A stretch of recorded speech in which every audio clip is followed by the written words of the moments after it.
So good morning. Yes, this is a journey that I started, last year in the sense just overall. I actually started professionally with just, challenging myself to a new beginning, and whether that meant taking a step back financially or whatever. But just wanted to take a new challenge and ultimately to kind of open up to a lot of changes for us family wise and spiritually. Yeah, I looked at the same thing like that I need to kind of challenge myself spiritually as well to really learn more. And it just kind of that thought opened me up to just looking at different things, smaller things in the Bible, and just trying to see where they fit in. And this eighth sense just kind of lingered around all year. And so that's what we're gonna look at today. And just as kind of an overview of what it is, it's really learning about yourself, learning how to connect, learning how to communicate with others, and utilizing the power of Elohim, where we talk about being Elohim a lot. Well, probably utilize that power. You also look at what's included with that power, which is our memories, intuition, trust, becoming what we need to be when we need to be it. And so, just as an overview, one of the questions I got from someone that texted me several weeks ago when we first just kind of mentioned the eighth sense. Traditionally, we've had five senses that were taught in elementary school and just through the years. But medically and scientifically, things have evolved, and so there are really seven senses now, according to several different outlets psychologically and just things that they've done over the years. So just as a kind of a baseline, I'll go over those seven senses so that we just kind of like we're working off the same information. In the past, we've talked about six senses too, but the seven senses are basically you have your sight, you've got your smell, taste, hearing, touch, and those are the traditional ones. But recently added the vestibular, which is balance. When you're thinking about moving in this earth, we're moving against gravity. We're moving, so that sense is really like your balance and how you control your body within the gravity. And the seventh is perception. In that sense, it's kind of like you've heard people that are paralyzed in the past, but they can still kind of feel their toes or you feel your body. So that's the positioning of the parts of your body and how much force you would have to exert to, say, move your foot or even blink. And so they've kind of measured those as separate senses now. And so those are the seven senses. Another example of that is like clapping with your eyes closed or doing things with your eyes closed, because then you're really controlling your limbs. And over the years, they found with concussions and different head trauma that these senses are real. So any questions about that? But I just wanted to give a baseline from where I know some people were asking, well, how do you get from eight instead of six? That's where we are as far as getting the eight senses. Any questions on that so far?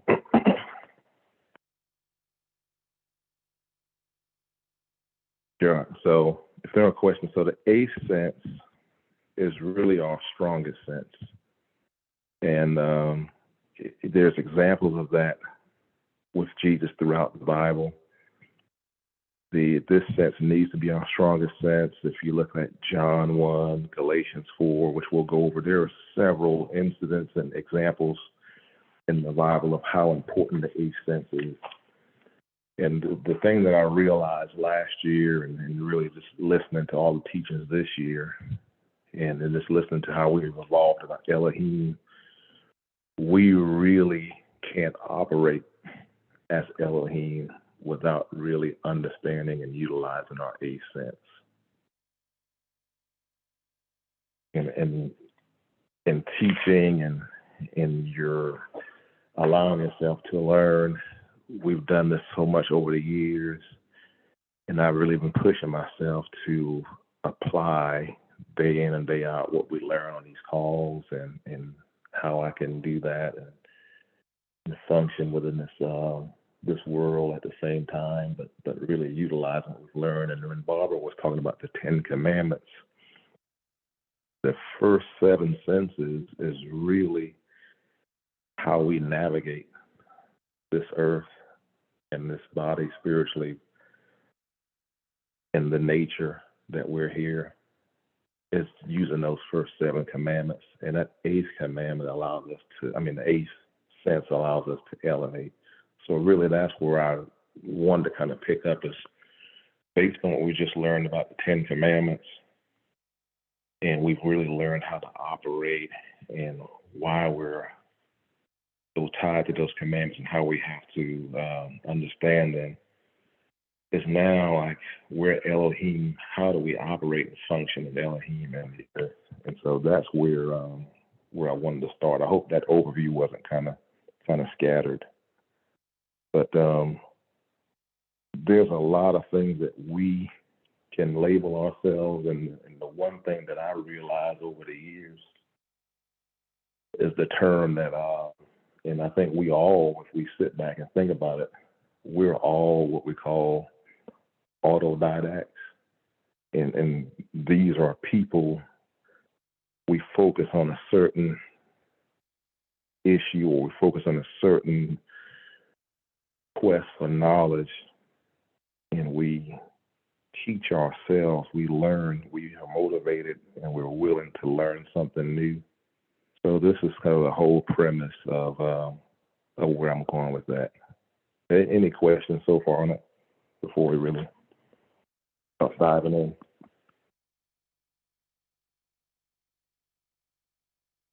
Good morning, S. This is Kathy. Could you repeat that word again? I'm not familiar with that word. Would you say what it is again? Sure. We're all autodidacts. When I say all of us, I'm saying this group that's on the phone. It's AUTODIDACT. And it basically says that it's a person who's focused or attempting to acquire new knowledge, a person who is very motivated and willing to learn something new. And this is something that you do on your own. In other words, you take your time to research it. We take our time to dive in, and we're teaching ourselves something new, because I sort of looked at the Bible as, and what we're being taught as, it's kind of a door or a gate. In other words, we know that we're in search of truth. And this truth also kind of leads us to, where do we stand as an individual within the group? And so I think over time, it's just kind of like, the only way you're truly going to learn and absorb something that you keep hearing is that you have to kind of dive into yourself. So that's really the definition of an autodidact, someone that is so motivated that they're willing to teach themselves anything or acquire that knowledge to where they're learning and developing themselves. And then the biggest question after that is, okay, we've learned it, we've studied, and we understand. What are we going to do with it once we actually acquire knowledge? How do we choose to operate with that knowledge? But that's, if you think back, that's been this body, and you look at our growth, what we've learned over the years, what different people present. We go through trials, we go through different things that help us grow. But ultimately, our biggest growth comes from us absorbing information and willing and being motivated to dive in and learn something new. And that's what happened with me, and just sort of like looking at the eighth sense from a different perspective, and then, okay, am I willing to put the work in on me to be able to function and operate with that same and knowledge, because we've been told, we know we are Elohim. But now, how do I operate with that? And when Barbara finished up the Ten Commandments, we saw Jesus had the same dilemma. He had to operate within the two natures, human and spiritual. How do you operate with that? And then what are, my goal or my goal with this lesson really? There's certain things you want to sharpen. So I'll tell you that too. My goal that I had initially was I wanted to improve my intuition. I wanted to sharpen my intuition, number one. We get the feeling that, okay, you get a gut feeling, but sometimes we go against that feeling just because we don't really understand. And I'm going somewhere with this. So I wanted to sharpen the intuition, one.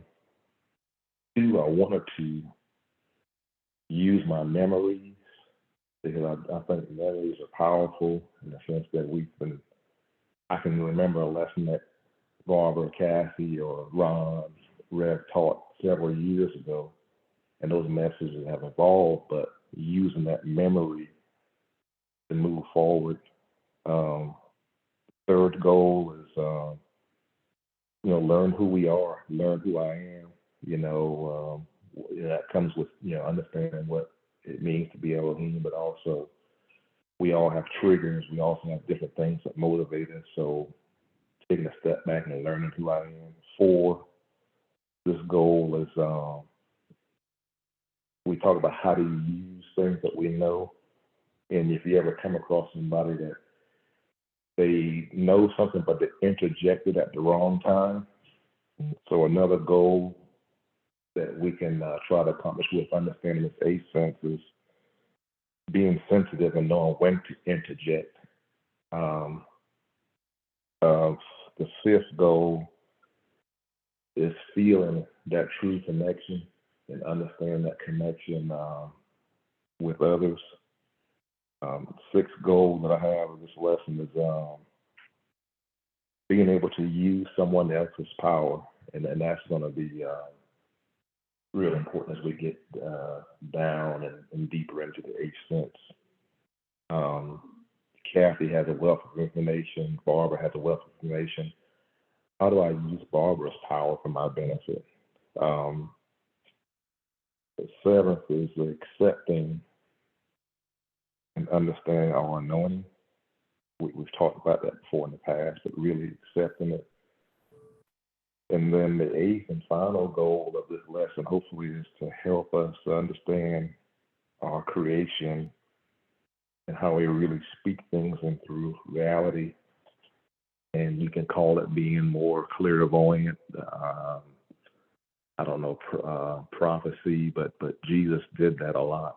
And when we talk about being like Jesus or his brethren, that same ability is there with us, but understanding that. So those are kind of like things that I hope that we can understand after going through this lesson.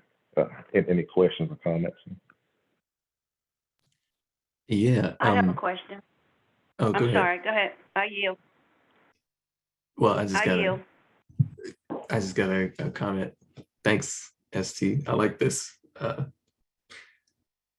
area of exploration. But I just wanted to say that the basis for being able to develop your intuition, for being able to sort of use our full range of abilities in accordance with our capacity to use them. The basis for all of that is developing a clear and sensitive, intuitive awareness of our extended self, which is our non-physical self and the source of our physical self. And the way you develop that is meditation, essentially. And that could happen at any point during the day while you're doing things, while you're not seated and with your eyes closed. meditation really is focus and the ability to sort of develop your ability to have a clear and sensitive mind, and sensitive in the sense that you're receptive to the subtle movements of the deep parts of your own self and the subtle things that are going on in the background of your awareness. And the more we can be aware of those things, the more we can develop our ability to maintain that focus and being receptive and sensitive to those sort of deep things that are within us. The better we can sharpen that intuition so that we can correctly identify what it is that we are interfacing with in a non-physical way. And the better we can identify that, the more we'll sort of be familiar with how to move with it and how to direct it. But the basis of it is very simple. It's one of those simple to understand, difficult to master things, but it is inherent to who and what we are. And it's like a muscle that we can learn to work out, to make strong. And we just have to know that it's there, and then learn the techniques that help us develop it. I'm done. Yeah, thank you. That kind of like you hit on several things that I just and that's why I'm purposely trying to use the word self a lot, even though I'm not just wanting us to think of ourselves individually, but we have to start with, like you said, with ourself and the exercising and using it's just like someone who's training to get their endurance up. You train to build up your endurance, and if you're a part of a team, whether it be cross country running, that portion of your development is going to ultimately help the team. But you're dead on, Nick, where sharpening our intuition, it really comes from a self motivation of like not necessarily isolate yourself, but be where you need to act and grow as an individual. That comes through meditation. That meditation opens up understanding our sensitivity, our eighth sense of that to intuition. How do we sharpen that? Where do we go? And Jesus gave so many examples of that in the Bible that, and even John, that we just it's been there and it's inside of us. Now we have to, introspectively, because we, and I didn't want to go here and I'll get to the other person's comment, but, we have to stop operating. I'm saying we, just mankind in general as a whole, but even us sometimes individually, we got to stop operating with external strength and influence and operate from an internal place of influence and strength. So you're dead on, Nick, and I'm the other person. Please go ahead. I didn't catch your name. Good morning. This is Evelyn. I know that the number 8 represents new beginnings, and how does that line up with the 8 senses of what we are about to embark upon, or to become aware of?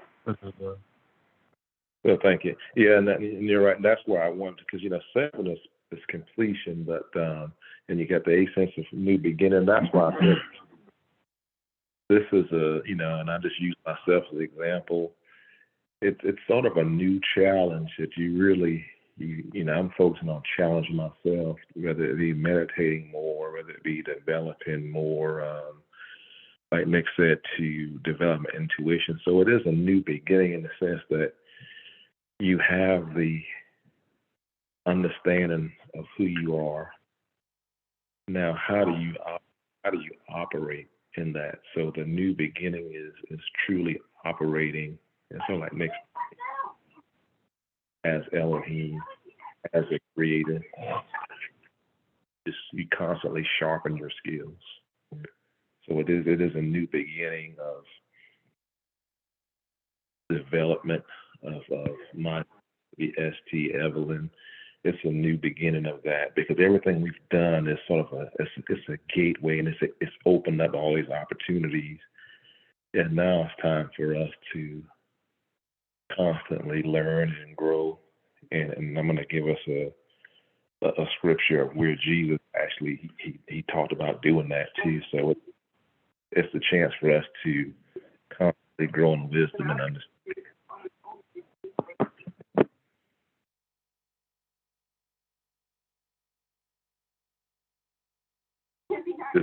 Oh, I'm sorry.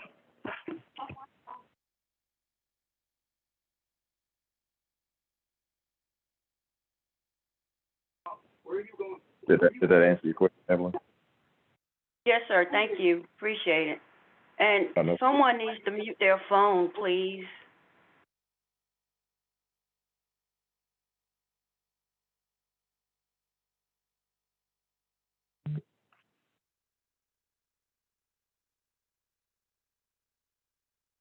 Okay. So moving forward, one of the things we always talked about for the last couple of years, and really, we talk about wanting to end racism and the disparity. And I think from our perspective, one of the things that we can do to help that is unifying. And the only way that we can be a unifier is to understand where we are so that we can see others as equal or help them connect as an equal. And that's kind of two different things where we all foundationally have the same attributes, strengths, and qualities, but everyone is not aware of it yet. So how do we end something?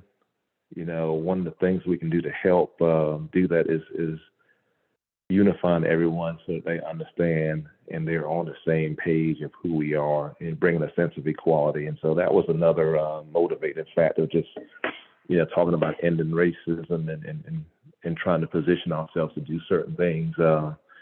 We've got a lot more power than we realize. And going back to what Nick said earlier, myself personally, I just realized that I was just kind of scratching the surface of what I should be doing and just trying to figure out and understand, get away from the step back. What can I be doing better for myself as an individual, and not necessarily, and it's not something selfish. You hear people say it all the time now that I'm going to take time to work on myself. But what does that really mean? It doesn't mean that you're in a negative or just in a horrible place. It just means that you've gotten to a place where you're comfortable. And what can I do to add something to make me a little uncomfortable, to just motivate yourself to grow and understand more. So I hope that helped everyone. And there's one, if you would, I'm going to go through a couple of these examples of scripture. The first is Colossians 2, and just verse 8 through 9. And I'm going to start by just kind of showing where we were as mankind, and the reason why it's so important for us to go a little further. So Colossians 2, 8 through 9. It just says it, see it that no one takes you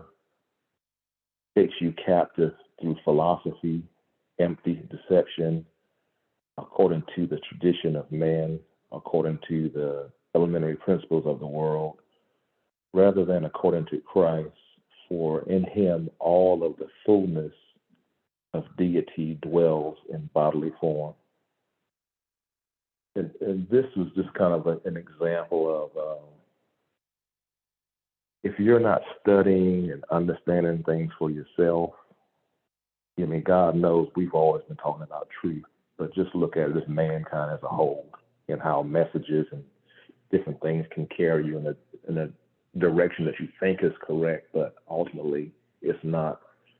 If you're not studying for yourself, if you're not pushing yourself to learn and improve, if you're not meditating for yourself, like Nick said, if you're not sharpening that intuition, then you could be carried away with a subtle different philosophy or empty deception, where it kind of pulls you in a different direction when you're saying, hey, I'm good. I don't really have to do anything else because I'm practicing the right habits, when actually, you're developing bad habits, but they're subtly kind of chipping away and preventing you from really striving and building who you should be, if that makes sense. But that first, that Colossians, it kind of gives an example of where we were as someone who wasn't looking to develop, someone who wasn't looking to sharpen their intuition.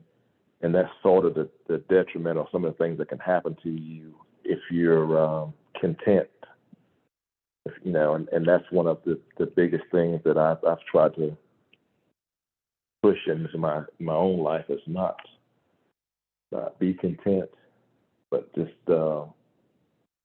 look at things as a constant challenge to grow and get closer with myself. And I'm going to keep using the word self because that eighth sense, it needs to be our strongest sense.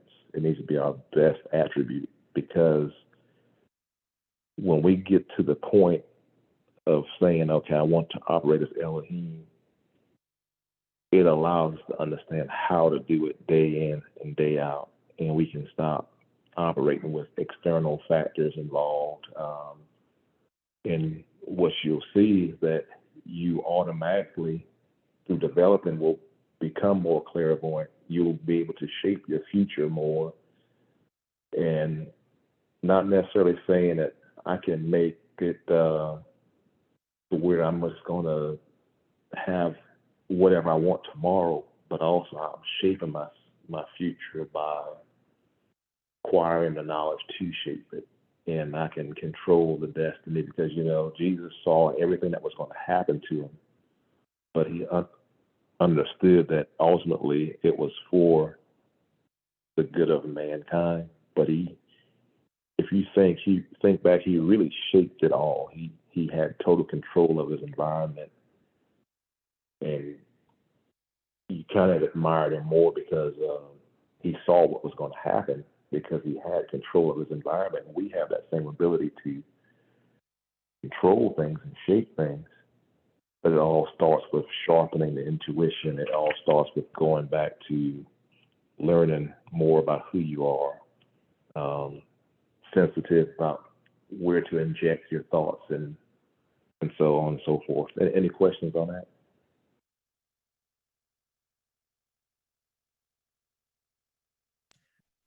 This is Nick again. Just a comment, I guess. And that's part of the sort of role that Jesus played in the earth. Imagine knowing all that's about to happen to you and going through with it anyway. And that's why we see that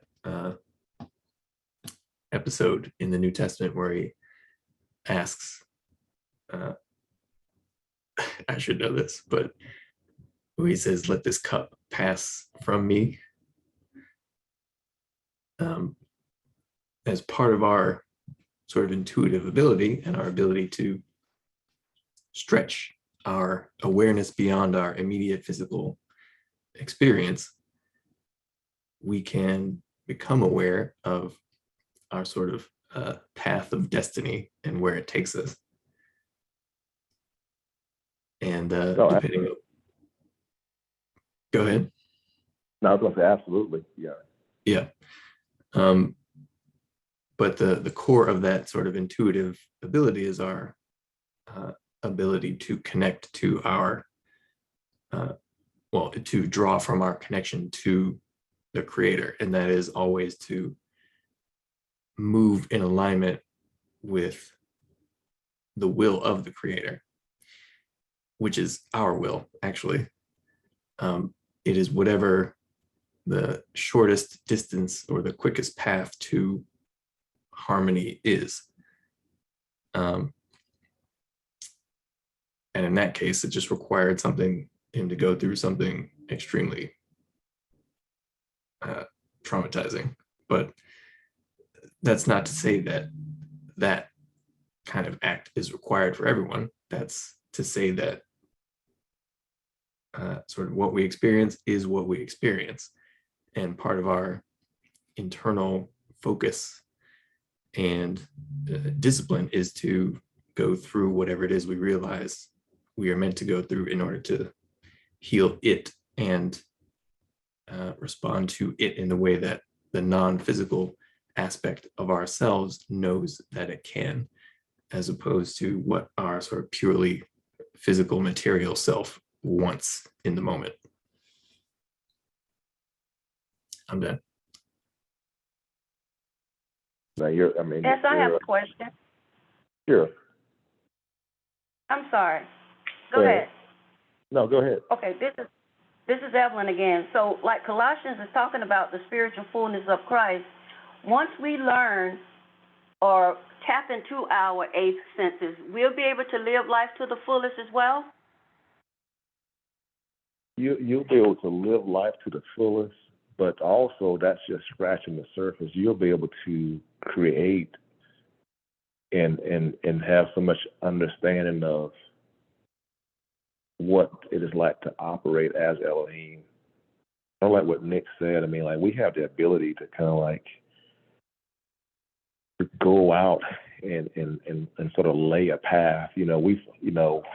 We talk about following a certain road or following a certain path, and the path actually opens up this gateway to you. And then when you understand that, hey, I'm operating as Elohim, the power that is in that, and the responsibilities that are given to us, it's just so much more than what we've realized. I mean, you have the ability to really open up this gateway for yourself, but in turn open it up for others that you can help. And ultimately that's our goal, is to be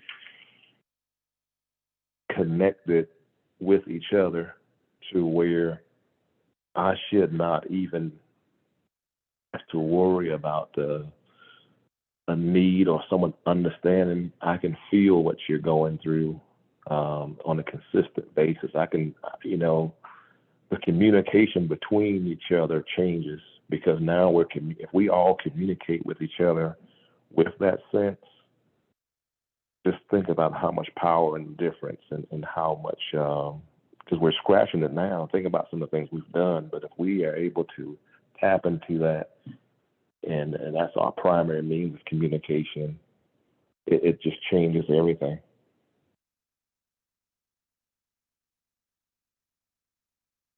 And if you, it's an example of how Jesus did it too. If you go to Luke, you go to 2nd Luke, start at the 50th chapter, and it's really on the heels of him teaching in the synagogue and answering questions. Pastor us talks about, Jesus really listened and he talked to everyone. He interacted with them. He just didn't talk to them. He interacted and listened. This is kind of like on the heels of him, being in the temple for several days, listening and focusing on himself, but also being able to answer questions and people just were amazed at him. If you go down to the 50th chapter, on the heels of that, well, it started at 49, where his parents were, sort of looking for him, and he just said, "Hey, why is it that you were looking for me? Did you not know that I had to be in my Father's house?" But they did not understand the statement which he had made to them. And he went down with them and came to Nazareth, and he continued in subjection to them, and his mother treasured all these things in her heart. And Jesus kept increasing in wisdom and stature and in favor with God and man. And this kind of goes back to what Nick said earlier about just the exercise and doing the things to strengthen and to help yourself grow. It's really about building up your spiritual endurance, but you're doing that because you're trying to find out who you are, what is yourself, what are the capabilities you have in yourself. And so once we start tapping to our capabilities, that's just the gateway, because now you're there and you're able to increase and grow wisdom and understanding wise. That makes sense.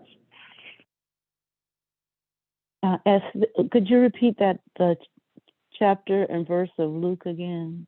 Oh, I'm sorry. Yes, Luke 2, and I started 50th down to 52nd, but it was really on with him teaching and answering questions in the temple as well. And you can see here, Jesus kept increasing wisdom and stature and in favor with God and man.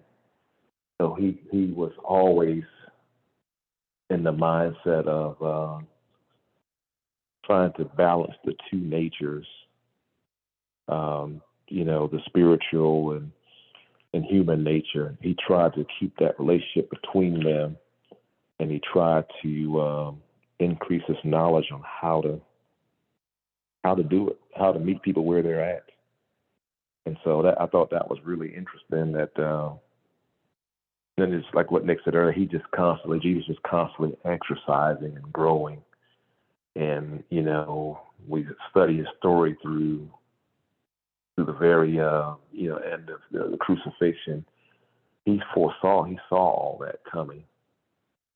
And we get flashes of it now, whether it's deja vu, whether it's dreams.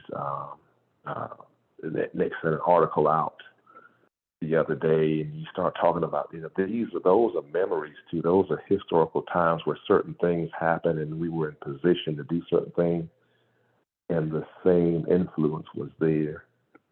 And so we keep dealing with the same external influences that have either plagued or helped mankind over the years.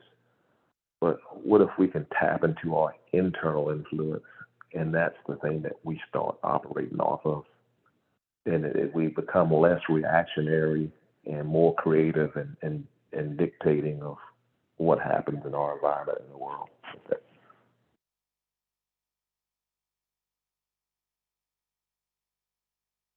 Any comments or questions?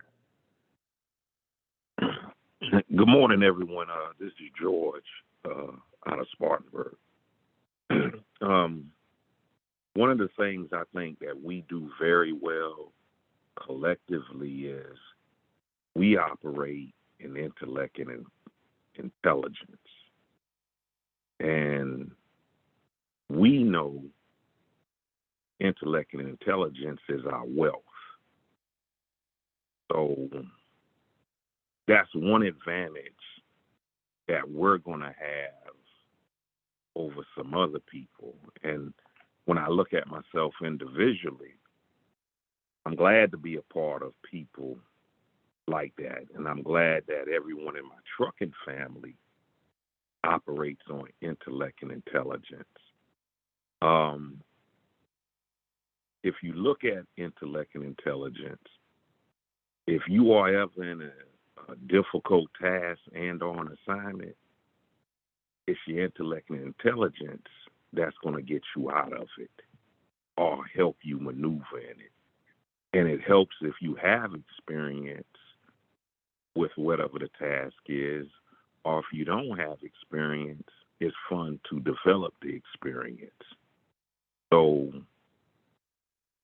that's the advantage that my truck driving family and my foundation and Greater New Faith family has, that the reason why some people may be hustling backwards out here,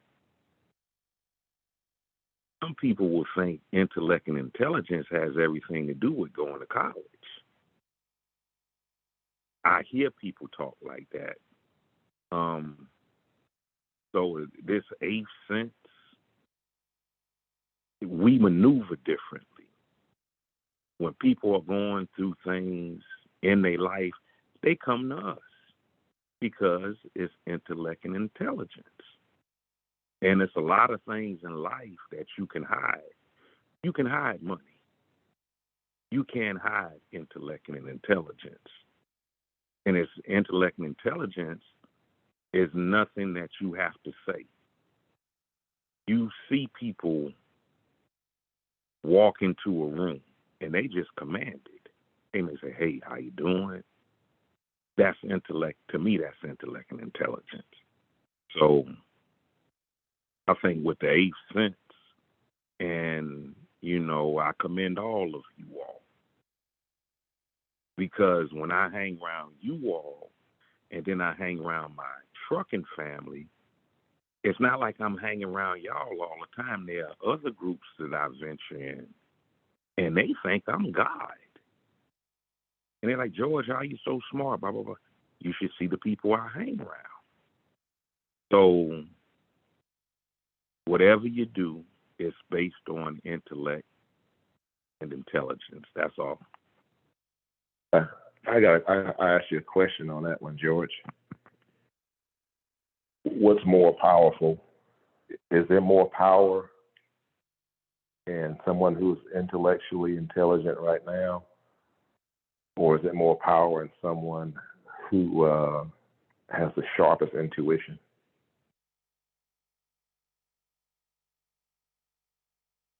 SC, I would still have to go with intellect and intelligence. I mean, they real close. People who have a strong discernment or intuition, I think it has to come by way of intellect and intelligence, and that's what I just side on. Nick may say it's the intuition and meditate. You may say something different. I'm just saying I'm siding on intellect and intelligence. Well, let's look at it from a worldly standpoint. Then I put it like this right here, and it's just an example.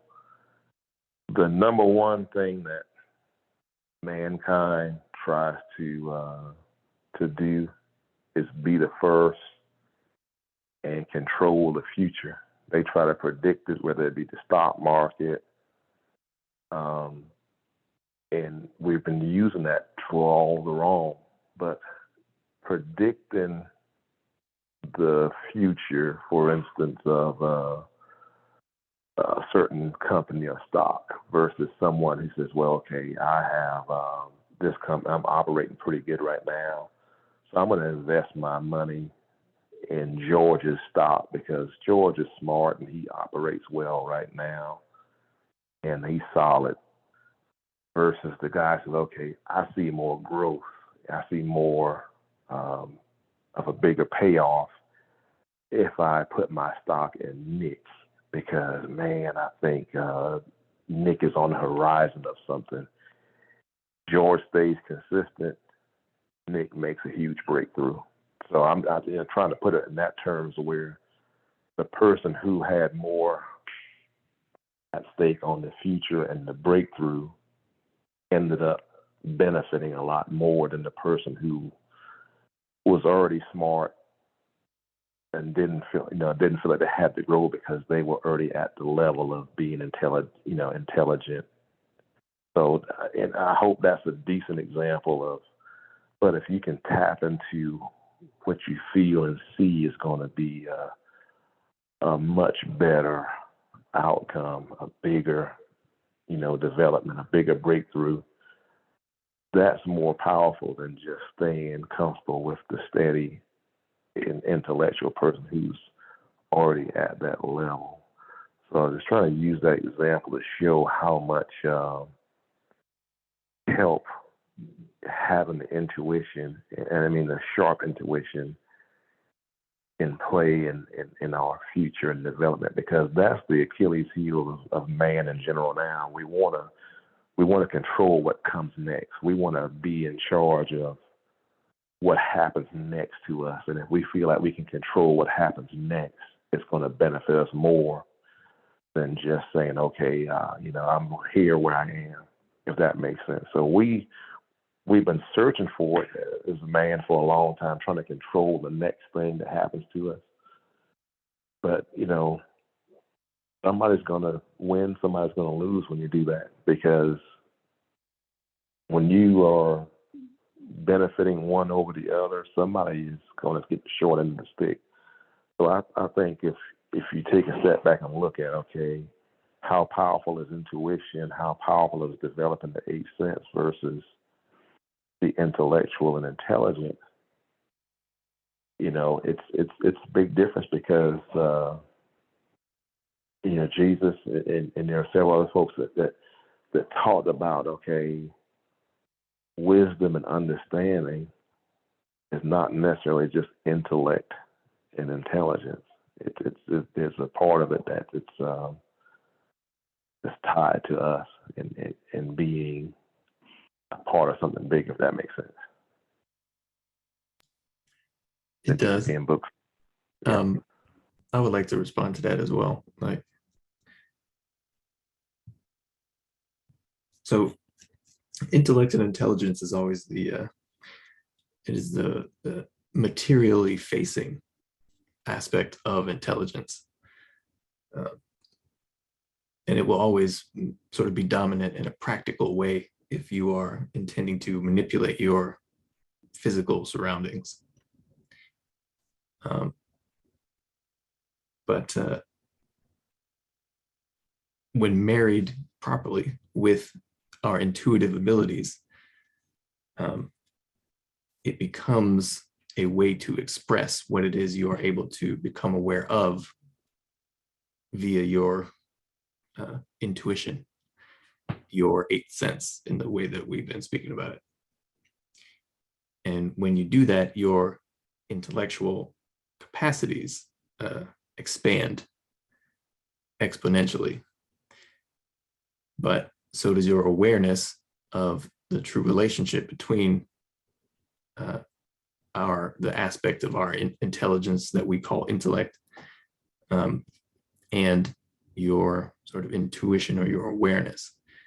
And that relationship is always one of the sort of intellect is the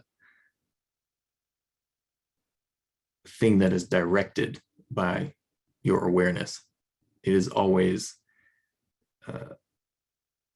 subservient to your intuition and your awareness.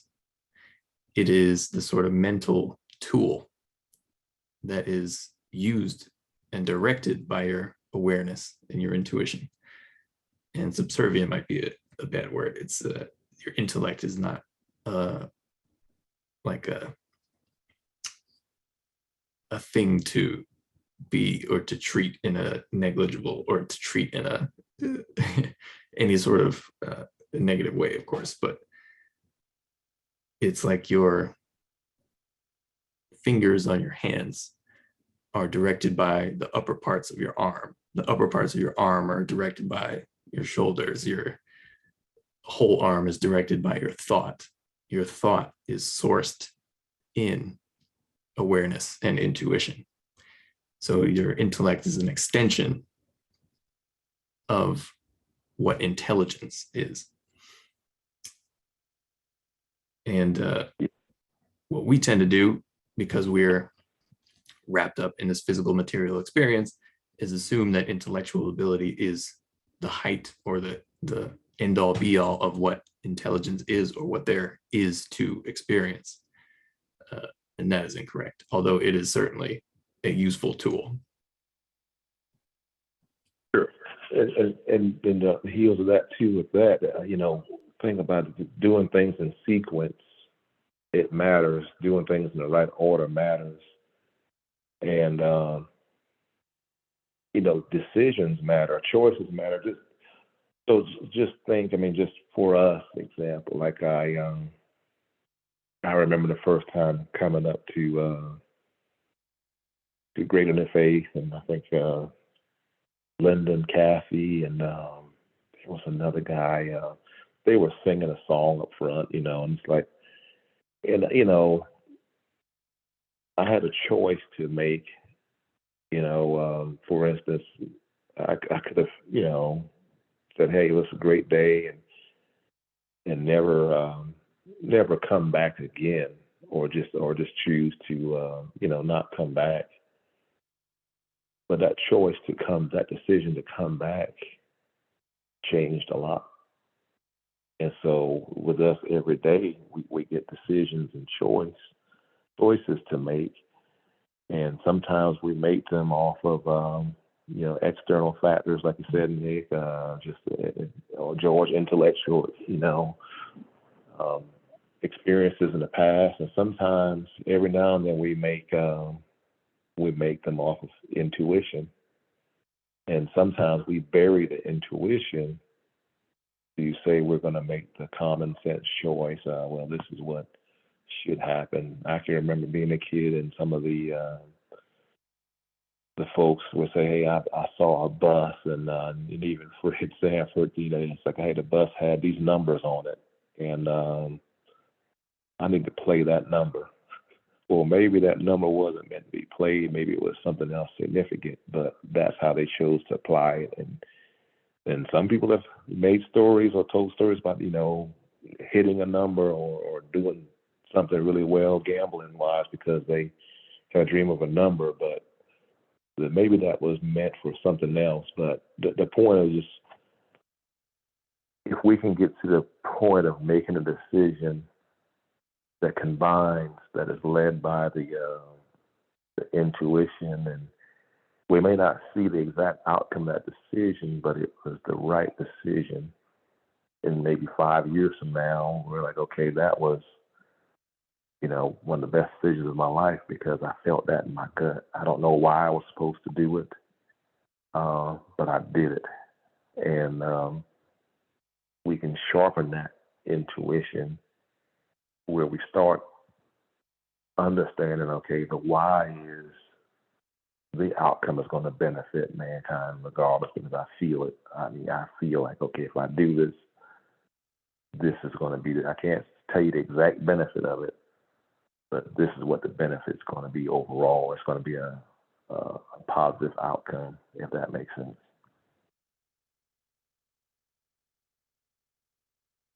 George, go ahead, I'm sorry. Go ahead and finish with George. No, I just want to say, George, if you have any other comments on that.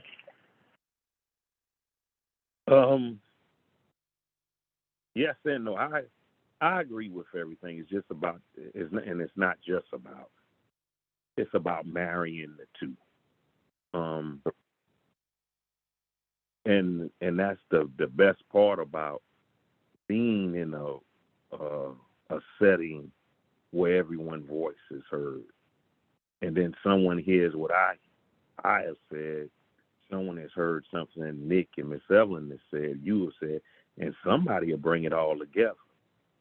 So, kudos to everybody. That's it. Yeah. Okay, thanks. Go ahead, Miss Barbara. I'm sorry. The comment I was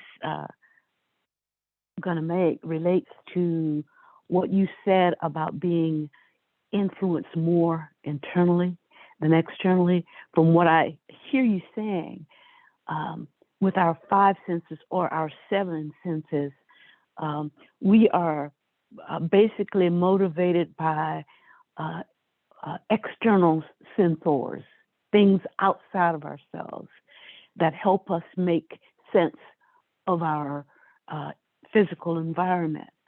But the 8th sense is like the earth, which we see, but it's the seas and the waters beneath that are the predominant portion of the earth that we know very little about. And so that 8th sense is like that part of us that we've got to tap into, so that our experiences include not only those things that we see, but the internal portion of ourselves from which we gain wisdom, knowledge, and other kinds of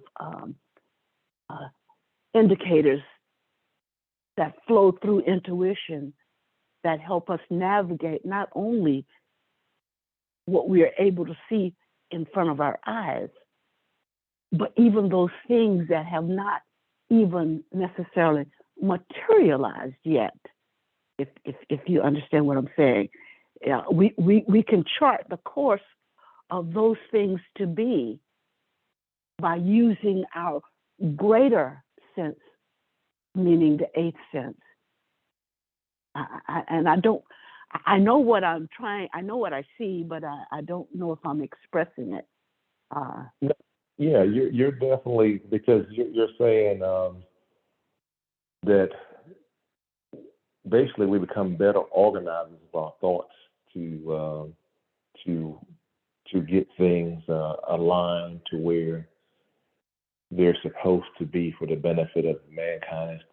So using that eighth sense, it helps us to align and organize our thoughts better, because there are different levels to it. And like Nick was saying earlier, there is a balance. And now to go back to what Jesus said, about having to operate in relationship between the two natures, still increase the knowledge and wisdom, the understanding, but still understanding that, we're bound by certain rules on this earth from the first seven senses. We're bound by gravity. We're bound by taste, smell. We react to those things because if I smell something that smells kind of poisonous, obviously I'm going in the right direction. So those things kind of allow us to know danger.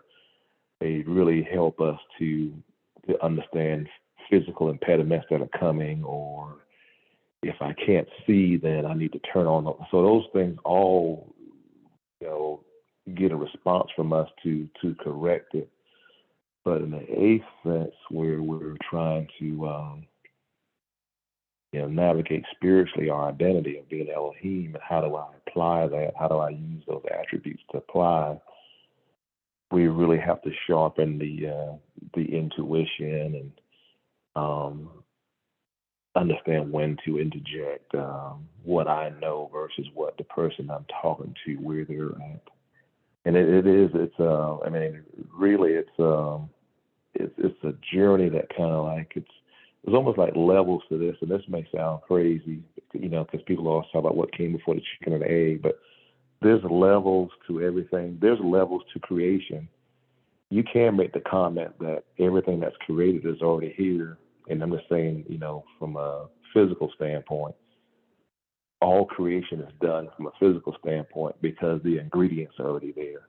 But on the same time, there are certain things that are unorganized, so we're creating things by putting things in order. The elements for a battery have always been on Earth, but until someone actually put those thoughts together and created the battery wasn't created, but the ingredients for the battery were here. And that's sort of like everything for spiritual, like the ingredients for us to happen to this eighth sense and to operate like Elohim. It's there, but we have to get the thoughts together in order to put it together to create whatever we want to create in that instance, if that makes sense. Yes, it does. Yes, it does. And that's where, when I said, our goals, I mean, because we all know what we want the end result to be. But we have to kind of see how the sausage is made, but we're really the sausage maker. So we're wanting to see the sausage at the end and enjoy it. But there's also the process of putting it together. And that's where I go back to that autodidact, or that self motivating factor. until you actually try to meditate daily and do it, or meditate when you feel that you need to, until you actually use that component, you can hear that meditation helps. It helps you focus. You can hear it till you're blue in the face. But until you actually do it and feel it for yourself and feel yourself grow, and you get that motivation and willingness to increase, to take your meditation to another level, until you actually do it for yourself, I can't, for instance, help you develop to that level. So it's something that you have to tap into for yourself as an individual. And then that, by tapping into it, you're opening up yourself to connect with someone who already is strong in meditation. So now I can connect with Nick because I understand what he's saying through meditation, because I've experienced it, and now I can connect with it. And then now I can take that to another level of growth. And that's what Jesus was saying in that scripture where it's saying that Jesus, he constantly grew in wisdom and knowledge because he was motivated to get to that point.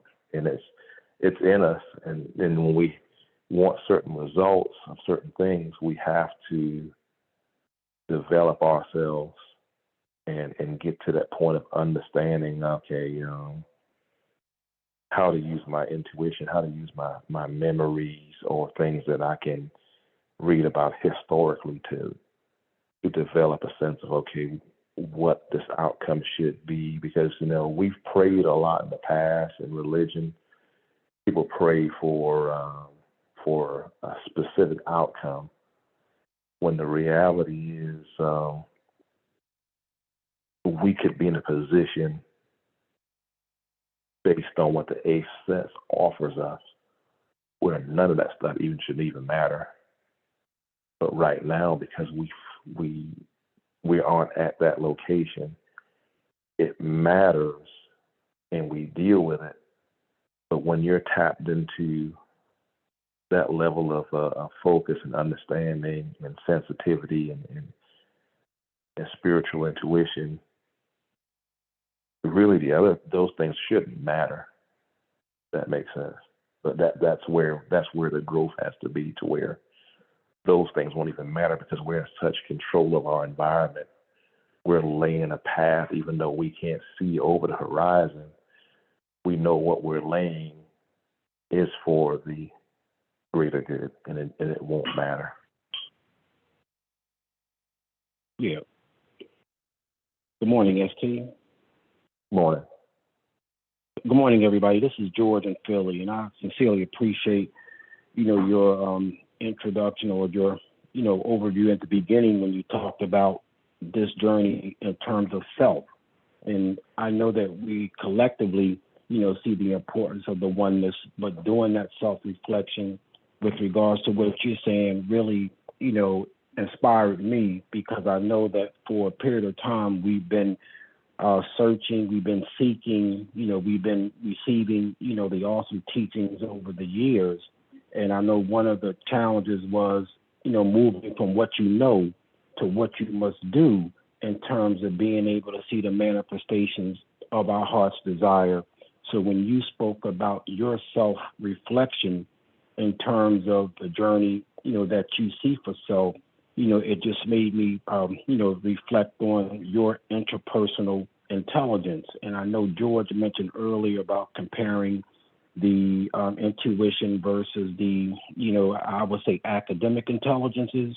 And I think a holistic learning is something that I'm really trying to meditate on, because as you speak about the eighth sense, and I know I mentioned earlier about number 8 being new beginnings, I think that this is a breakthrough that we can understand the eighth sense. But as I reflect on it in terms of looking at multiple intelligences, they are 8 intelligences. And I'm only want to say this because I think it relates to what you're speaking of from a spiritual perspective, but looking at it from a holistic learning. When we talk about the 8 intelligences, there's 5 that are academic and there's 2 that are emotional or in terms of cultural.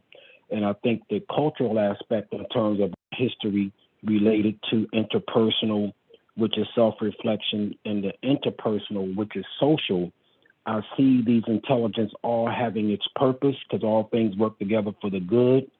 And so at some point in time, I just want to continue to appreciate this journey that we're on because I'm beginning to not just see it, but experience it in the practicality of being able to know what I need to know about myself and to know what I need to know about others. So I think, again, this all, has its purpose. And I appreciate you, sharing, the 8th sense.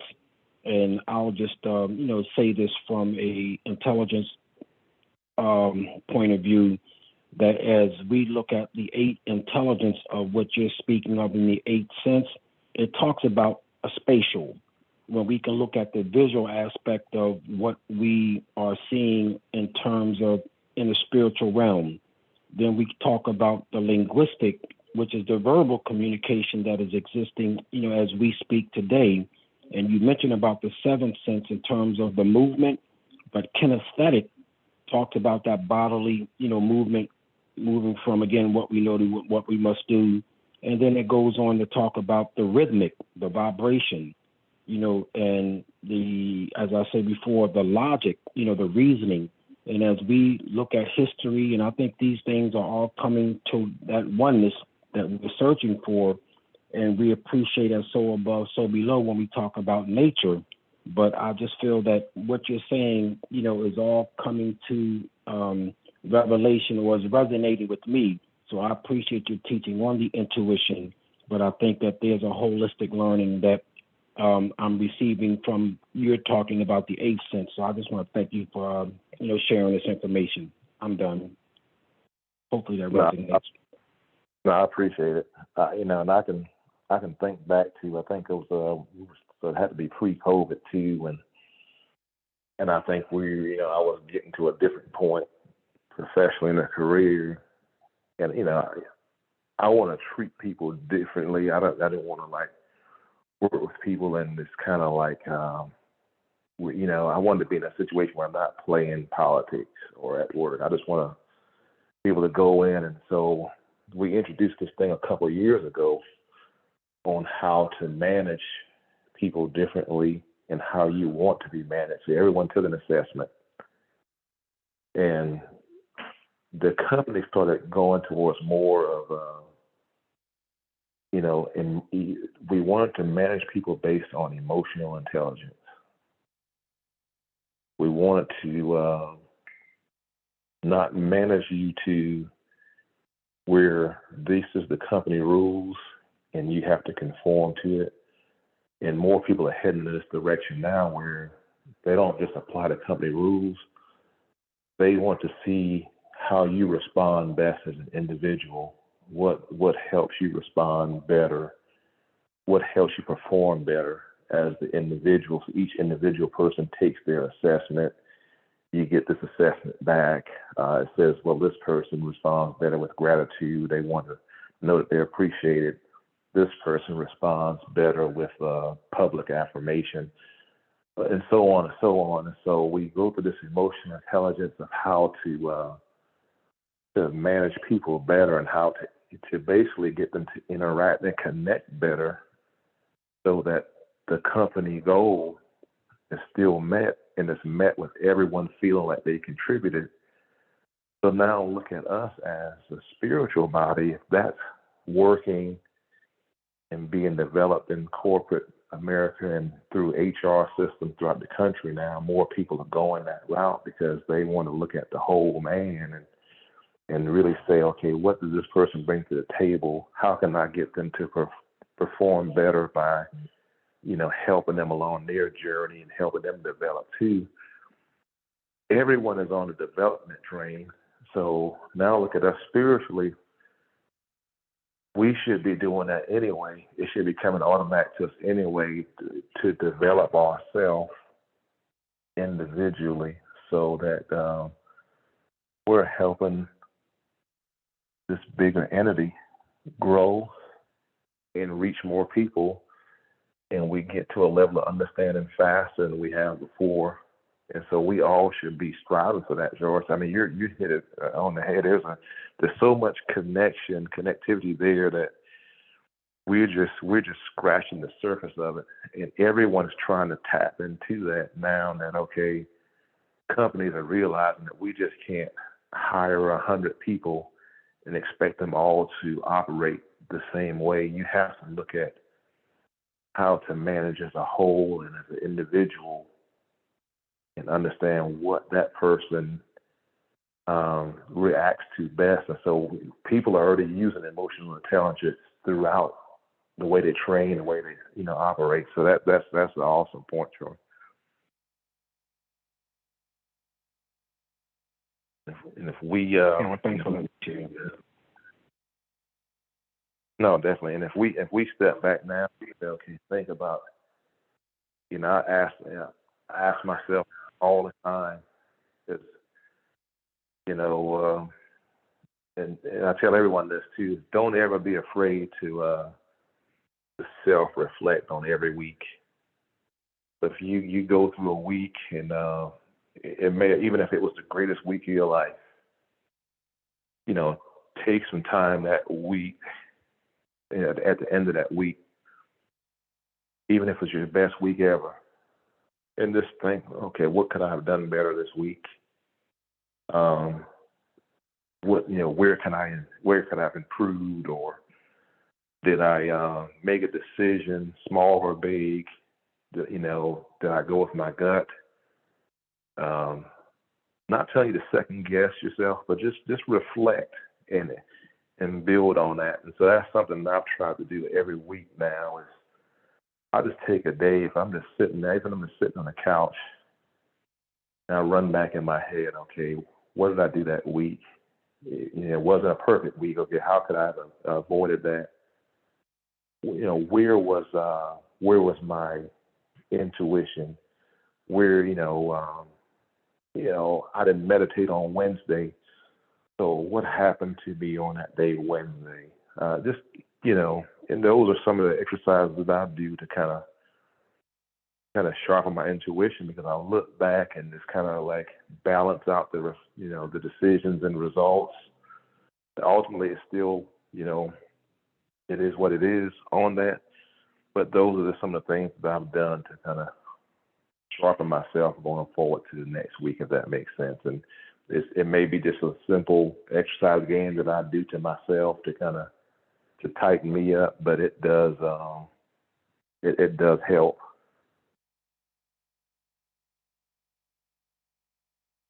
And I'll give you one more verse here just to kind of illustrate how they, how Jesus really just kind of just looked at different issues and how things came up. Timothy, 2 Timothy, 4th chapter, and it just talks about how to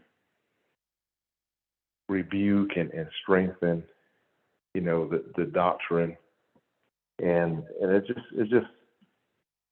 just a way for us to really just. And I'll tell you what, even go up to the 3rd instead of going down. 2 Timothy, the 3rd chapter, and 16 and 17.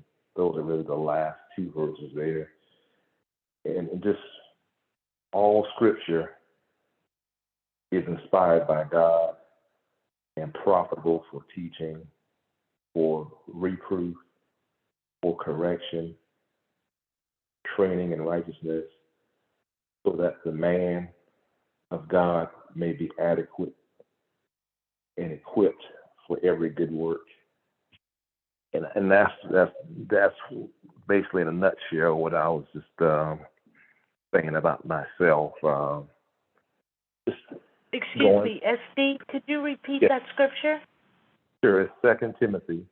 It's the 3rd chapter, 16th and 17th verse. It's the last 2 verses of the chapter. Thank you. And it's just, it just says all scripture is inspired by God and profitable for teaching, for reproof, for correction, for training in righteousness. And it's not profitable. Could be you could look at it from the mega churches and what they stand for, what they say, but really that profitable is talking about the wisdom and understanding. If it's done correct, if it's inspired by God and the correct motivation, it's just talking about, the profit, what you can gain from that. You can constantly check it if it's truth and making sure it's correct. And if you're in the point of your life where you want to just constantly train and build up your endurance, that's what it's talking about. And so we do that. We get to the point of where that eighth sense is active in us, and it's alive, and we'll be more than adequately equipped to get the good result. It may not look like it in the beginning, but we'll be adequately equipped to get that good result. And so that's just one of the things I want to share, just from an individual standpoint, that I kind of reset and just look at and reflect on what I've done well, and like I said, these things are commonplace in the world today. I mean, companies, organizations, the Blue Angels, they do it after every mission. They fly a mission. They fly with precision. They're probably inches apart in perspective of what they're doing, their execution, the moves they're executing. And after every mission, they debrief and they go back through every turn so that the next time around they're performing the same mission, but it's just done so much more efficiently. It's just like a well-oiled machine. And I'm just trying to get to that point too, where I'm utilizing my intuition and the other skill sets that I need to have to just be a well-oiled, spiritual machine, and not perfect, but trying to get to that point of just, like George said, and Nick said, and so many people said today, it's just the self-improvement aspect of it. And we know who we are.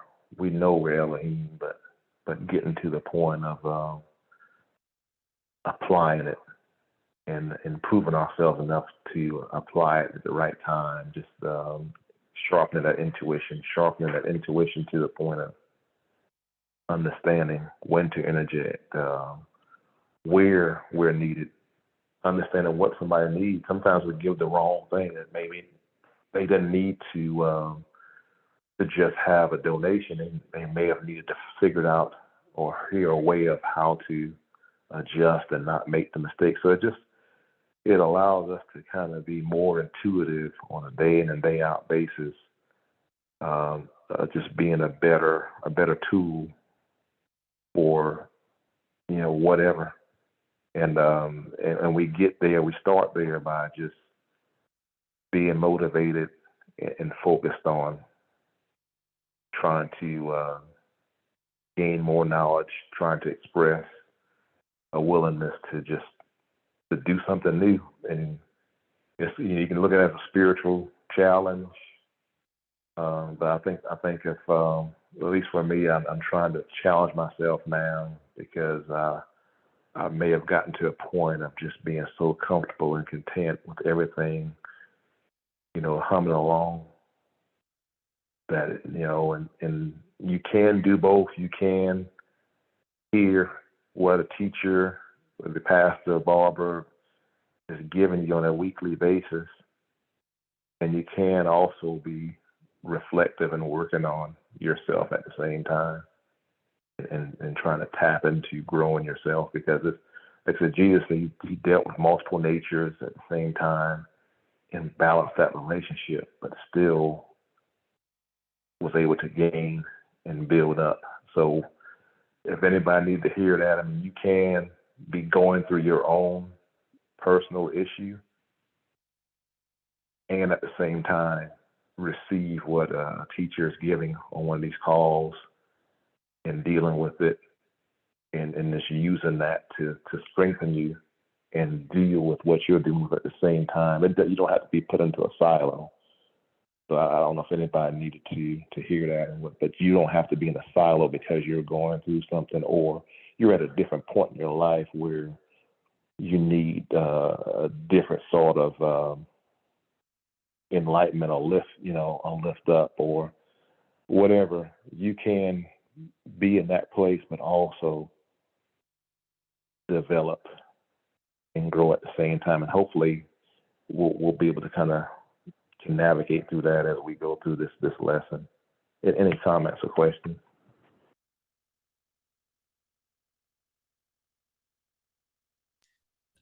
This is Nick. I just wanted to add one of the key simple exercises that we can all do to help increase our intuitive ability is simply to,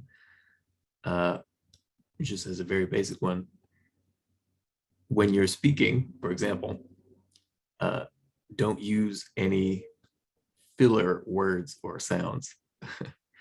And filler words or sounds are, for example, when we say or anything like that we use to fill space while we're speaking.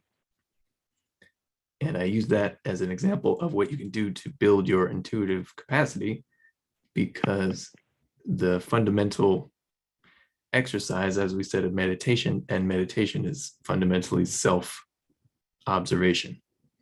So when you turn your awareness on yourself during something even as simple as speaking, and you catch yourself in habits like using filler words like etc., that increases your awareness and your ability to interface with your or the deeper parts of yourself.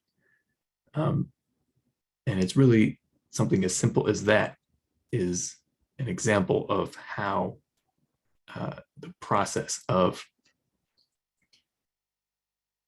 learning to meditate and learning to really intuitively understand what is present within yourself occurs. And I still do it myself, but learning to be more aware of it is exactly that sort of self-training process you can put yourself through, as a very simple example. And that is the same thing that happens when you sit down, cross-legged to meditate with your eyes closed. You are becoming aware of what is within you and what you have access to. And it's just a method of sharpening your ability to pay attention to what's going on within yourself. So I like that one because it's very simple, but it is in essence the same thing. I love that. That's just exercise to be self-disciplined. You're just trying to, create a situation for yourself that forces you to, to discipline yourself. And, I can't meditate with my legs crossed now. This bad hip has got me. I just have to lay them out and just sit down. Yeah, not necessary. Don't worry. But yeah, no, it's definitely. You just. I'm just telling you, it makes a big difference when you're aware of it. Like Nick said, when you're trying to focus on one thing. Okay, where can I get better at? And it just gets your mind in a different place. Even I do it for my driving. I've tried to become a much more patient driver, and I do things on the road. My distance is better. I don't know if anybody's ever ridden with Roy Pinckney in here, but my distance is a lot better than his, and I try not to. So I do it with my driving a lot now, just from just talking about something simple, is trying to keep that space between me and the car, and no matter how much I really want to just get down the road and hit it, I make myself drive a certain way now. And I don't know why. It's just something I wanted to change and do. But I definitely feel you on that one, Nick. I mean, it's just introducing something that's going to help you become a better speaker. That was one thing that we had to present a video of us presenting, and this is in corporate America, without using certain words, certain phrases, and replaying that video and watching yourself deliver that message. And that's how you became a better presenter. So I definitely appreciate that, Nate. George Watson, you could use some of those driving techniques too. Hey, ST, you're mentioning driving. This is Janice.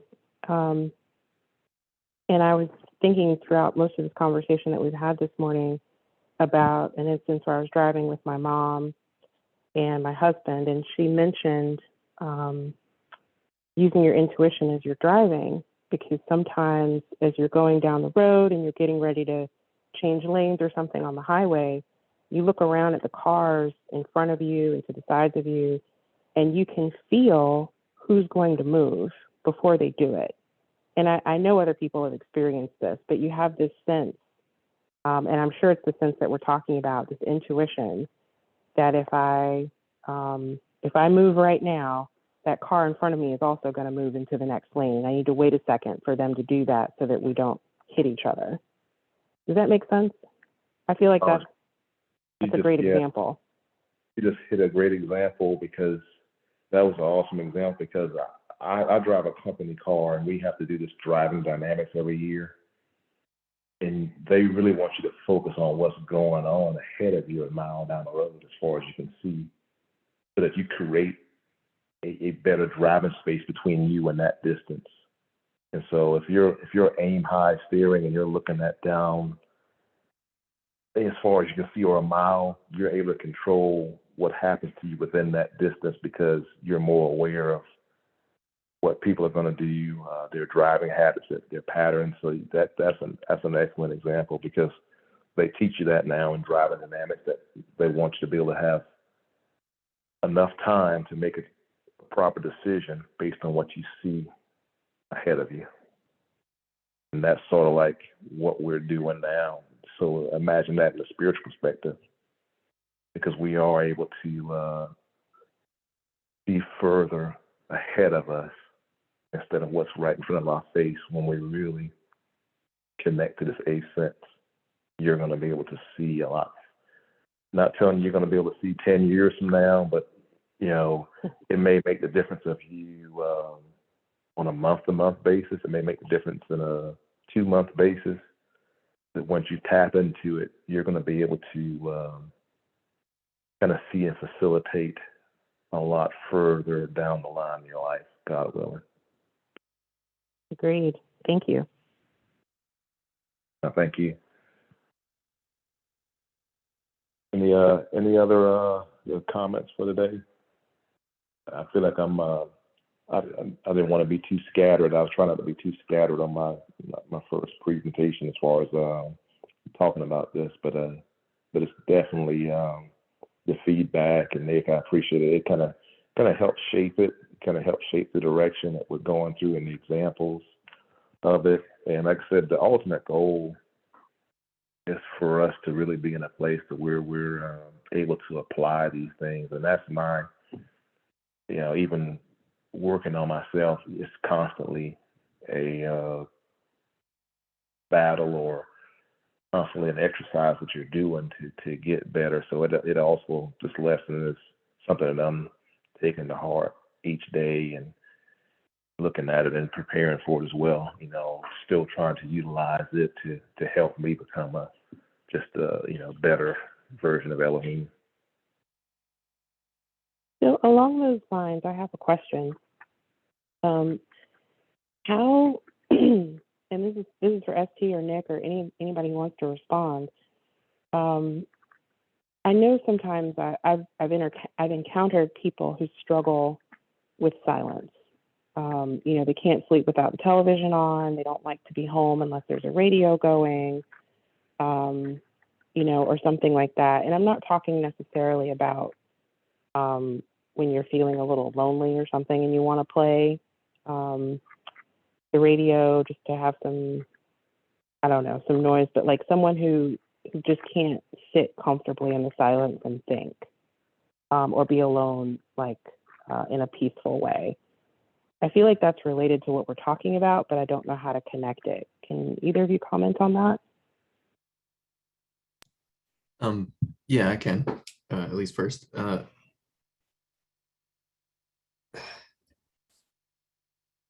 It's a bit of a, it's always like it's a coping mechanism to escape something that's you deal with internally that you don't know how to deal with. And it could be something as simple as the feeling of boredom, or it could be something as complicated as whatever trauma or anxiety is being expressed through the sort of nervous, always in motion. It's always like you're trying to distract yourself from something that is internal, an experience that you don't understand or don't want to deal with because you don't know how. And in the meditative practice, well, let me say that that's like a very common example, and that's an extreme example of, when people do that kind of stuff, but we all have that to some extent. And meditation deals with that on all levels. It is always a desire to escape what is within ourselves, by attempting to, keep ourselves distracted from our own thoughts and from our inability to deal with our own thoughts because we don't know how. We've never been taught. So meditation is the thing that forces you, you force yourself to deal with yourself, and confront the qualitative aspects of yourself that we don't know how to handle, because we've never flexed those muscles before. We've only flexed those things that are external, the materially facing habits that we've developed are the only things that keep us focused. And as long as we keep focused on those things that are material or externally facing, we don't have to pay attention to the things we don't know how to deal with or handle or interface with on any level that are internal. And usually that kind of thing is an expression of anxiety, loneliness in some cases, but whatever it is, but it's all on that same spectrum of not being able to face what is within, and then not knowing how to deal with it, even if we could pay attention to it. So the example you gave about paying attention to yourself when you're speaking, and that being like a great sort of a step, I guess, in the right direction, like a meditative step, that can help with that sense of, not being able to sit still or not being able to sit quietly. Yeah. And as like a practical example of something that might help somebody with doing that, first I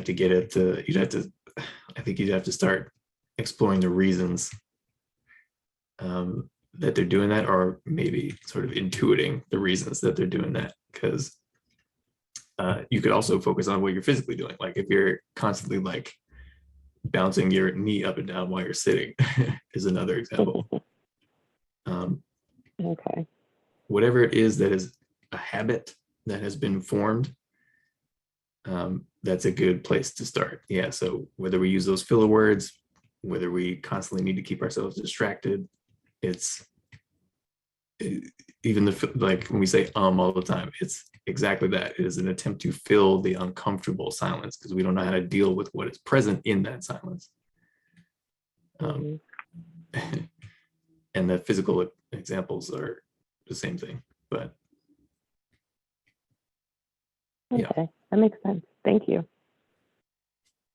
I like that coping mechanism because we all have it for real. I was sitting there thinking, I said, man, sometimes I get anxious and I scratch a certain spot of my head, or I can remember popping knuckles, and we you rely you fall back on those seven, senses there, and that's just how you, like I said, you make those work for you. That's how you get through. And that's a good question, because it does come up for everybody. I'm sure we all have a tick or something that it's just when you catch yourself doing it, and when we're connected to each other, we can also see your niece has that same tick, and you ask her, hey, what's going on? And they tell you, hey, well, nothing's wrong. But we're aware and sensitive to know that, hey, yeah, something is wrong. And so you can circle back to it or ask it a different way later. But it does give us a little more insight into the external influences, and ultimately that's where we kind of want to get to, where like you're able to control things and operate more from an internal perspective. But that's a good question. I appreciate that, Nick, too, with the coping mechanism.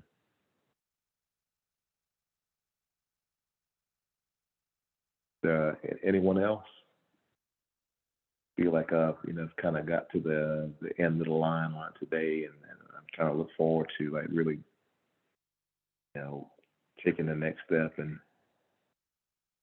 just kind of from an individual standpoint, even go a little more deeper with an example of how things happen and how quickly they happen to us too, and then we realize that okay, I'm doing something, whether it be what Nick just said, you've created a habit of doing something, or you're used to coping with it a certain way, and just how to reverse that and how to keep going. But I feel like this is a good stopping point, really, to kind of go back and reflect on it, and see if there's always something I think I wrote down with the intention of bringing up, and you don't get to, but it's always good. It goes the way it's supposed to go, and the conversations, really, that's the one thing I really like about what we do in general, is like the conversations and real world reactions, the response, it just kind of helps.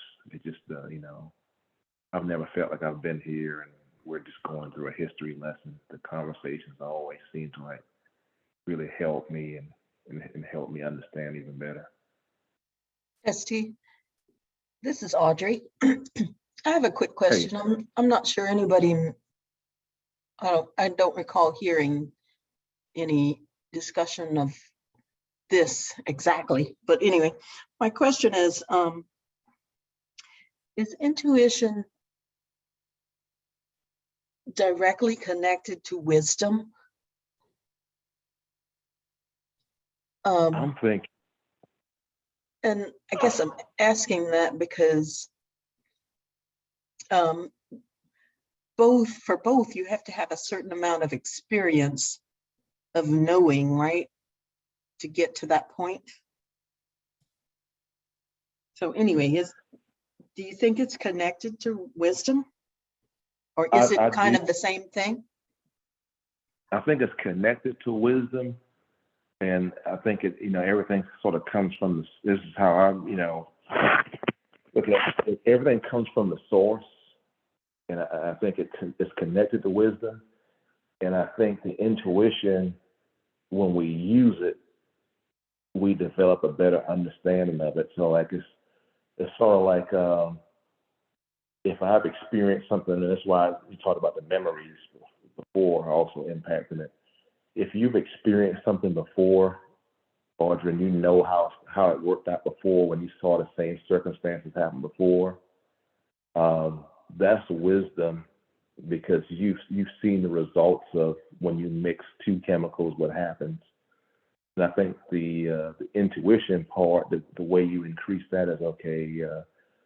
The faster we get at saying no, stop, don't do that, because now if this happens, your intuition say that's not going to be good. And so I do think wisdom influences the intuition, because you bring in past experiences, you bring in just a better level of understanding, because you see it, and also you can also see the impact of it now going forward.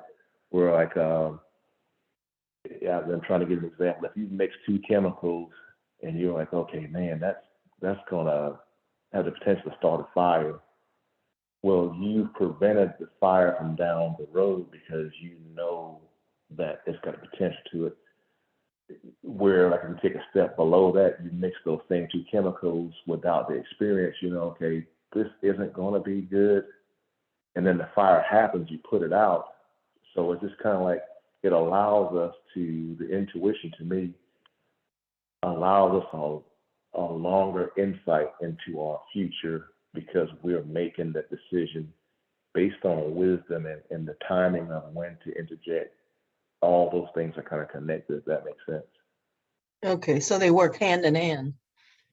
They do. And I think the better that they work together, it allows us to be more of a clairvoyant, for a better term. I guess we're able to prophesize. We're able to do things, confidence, and that's where when we start really talking about how Jesus prophesied and did things based on that eighth sense that he utilized. I'm hoping that it's going to help us to have a better runway of how we can impact things that are in our distant future and understand, if that makes sense. Mm-hmm. Thank you. No, thank you for the question. I do think we'll see, a lot of evidence of prophecy and how people were just clear on their visions of what were happening, but it's because they were tapped in and they also were intuition was just sharpened because they just understood, based on the wisdom and knowledge that they gained that this is what's going to happen. And so sometimes we just don't have those things in order. And I'm hoping that going through this lesson as individuals and collectively, it helps us put things in order better to just improve ourselves, improve our intuition and the outcomes. They don't have to be specific outcomes, but outcomes that we are really in control of. Because we always had the saying, I control my environment, and we really do, but is it the right type of control? So just getting ourselves to where we're working on our individual environment first, and those things collectively are just the better for mankind too.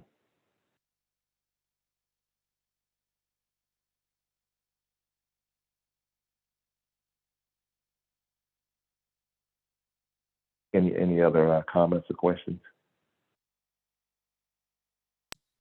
I agree. Thank you, everyone. And just want to respond to my mom. The intuitive ability is very much connected to wisdom, and it is your capacity to experience those things that are outside of your current consciousness, if that makes sense. And when you expand your intuitive ability, you expand your capacity to interface with the source of wisdom and to draw from that source. And it is all done through experience, direct experience, because there is no wisdom gained without experience. And that is the fundamental distinction between the intellect and our intuitive ability to interface with the thing. You can never encapsulate the experience of a thing fully with intellect. You can only attempt to describe it. And that is why without doing, there is no knowing. And the doing, in this case, to expand your ability to know, is meditation and being aware of what's going on in yourself. Thank you. Absolutely. And I guess if there's one word today that sums it up, is just it's really itself. And like I said, you're going to have to be motivated to experience it yourself. we can, and that's maybe a good exercise for us all to think of. Like, think about what you do, and this is the easiest example. Think of one thing that you all do individually, professionally, and think about bringing that perspective back to what you would consider an outsider. So we all work different positions, different jobs, different places, and you can always have an idea of what a person does, but you don't really have the understanding day in and day out of the perspective they have to do that job. But it's not saying that Janice couldn't do the same job that I do right now. I mean, that's absolutely true. But just the experience of, there's one thing that from what I do day in and out, that gives me a different perspective than she would have just looking at it from the outside. So that in itself is just knowledge and understanding and wisdom that we've all gained through experiences of doing what we do. But yeah, just think about that. Just think about overnight, what do I do at work that would be a different perspective from someone who doesn't know the industry, that I could just say this one thing that they're like, okay, that gives me a better insight into what you do. So, but it's, it's just another exercise there, but I definitely appreciate it. You guys have been awesome, and so I hope that we're all at a good point of just having an open mind of where we're at right now and understanding the 8 sense. So like I said, 8 is new beginnings, and I said really just remember the 7 senses, whether you still think about the 5 or 7, but just use that as kind of the baseline too, as just kind of the starting point of what we're basing the 8 sense on. But I'll look forward to continuing it too if there's no other questions or comments. Pick up.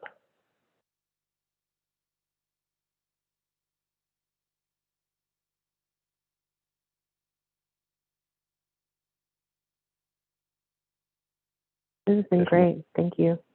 Oh, thank you.